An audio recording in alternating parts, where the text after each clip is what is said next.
আঞ্চলিক সীমান্ত বেষ্টিত দক্ষিণ দিনাজপুর জেলার বালুরঘাট জেলা হাসপাতালের উপর সিংহভাগ মানুষ নির্ভরশীল। এর ফলে প্রতিদিন প্রচুর রোগীর আনাগোনা হয়ে থাকে এই জেলা হাসপাতালে।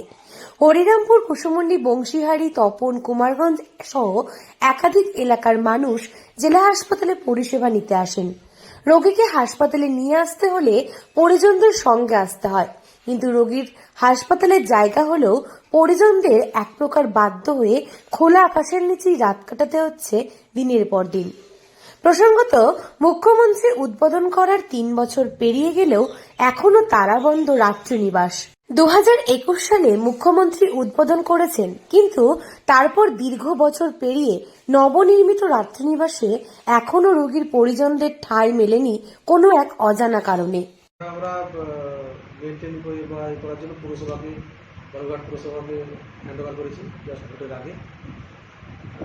আজকে আরকেএস মিটিং হলো, চেয়ারম্যান বললেন যেটা শীঘ্রই 1 সপ্তাহের মধ্যে হবে। আমরা এই একটা এজেন্সিকে দিয়ে ওখানে জেনারেল ক্যান্টিনের একটা ব্যবস্থা হবে নিচে, আর উপরে ওই পেশেন্ট পার্টি থাকার ব্যবস্থা।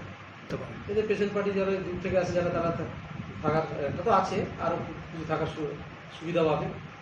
এবং এখানে ডে নাইট ক্যান্টিন যদি থাকে তাহলে খাওয়া দাওয়ারও অসুবিধা হবে না, যেটা আমাদের ওখানে মা ক্যান্টিন আছে, দিনের বেলা খাবারটা হয়তো পেয়ে যাচ্ছে, কিন্তু রাত্রিকালীন খাওয়াটা আগে হয়েছে যে কারণে হোক।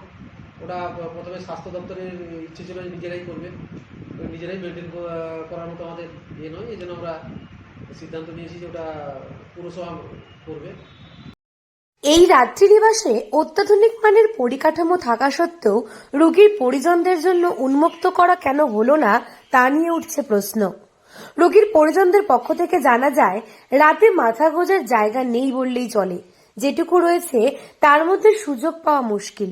এছাড়া বাইরে থাকতে গেলে হোটেলে অনেক টাকা লেগে যায়।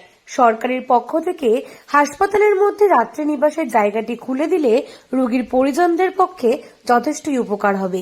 তবে আশার বাণী শুনিয়েছেন পুরসভার চেয়ারম্যান অশোক কুমার মিত্র। রোগী কল্যাণ সমিতির মিটিংয়ে সেটা সিদ্ধান্ত হয়েছিল যে স্বাস্থ্য দপ্তর সেটা আমাদেরকে চিঠি করেছেন, জানিয়েছেন অপারেশন মেনটেন্যান্স থেকে শুরু করে তাদের মধ্যে সঙ্গে আমাদের একটা এগ্রিমেন্ট হয়েছে, এবং তারপরে কিছু কিছু কাজ ছিল, সেই কাজগুলো আমরা কমপ্লিট করে ফেলেছি।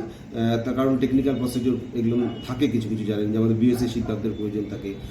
সমস্ত কাজগুলোই কমপ্লিট, শর্টলি খুব তাড়াতাড়ি আমরা সেটাকে ওখানে একটা হয় কোনো এনজিওকে দিয়ে বা কোনো আমাদের কোনো এজেন্সিকে দিয়ে বা কোনো সেলফ হেল্প গ্রুপকে দিয়ে আমরা ওখানে নাইট শেল্টার, পাশাপাশি একটা উন্নত মানের যে ক্যান্টিন যেখানে লাঞ্চ, টিফিন, ডিনার তার ব্যবস্থা থাকবে, এই ধরনের আমরা পরিকল্পনা গ্রহণ করেছি, খুব তাড়াতাড়ি ইমপ্লিমেন্ট করব। এবং পাশাপাশি জানেন যে দক্ষিণ দিনাজপুর জেলা স্বাস্থ্য দফতর ও বালুরঘাট পুরসভার যৌথ উদ্যোগে এই রাত্রিনিবাস তৈরি করা হয়।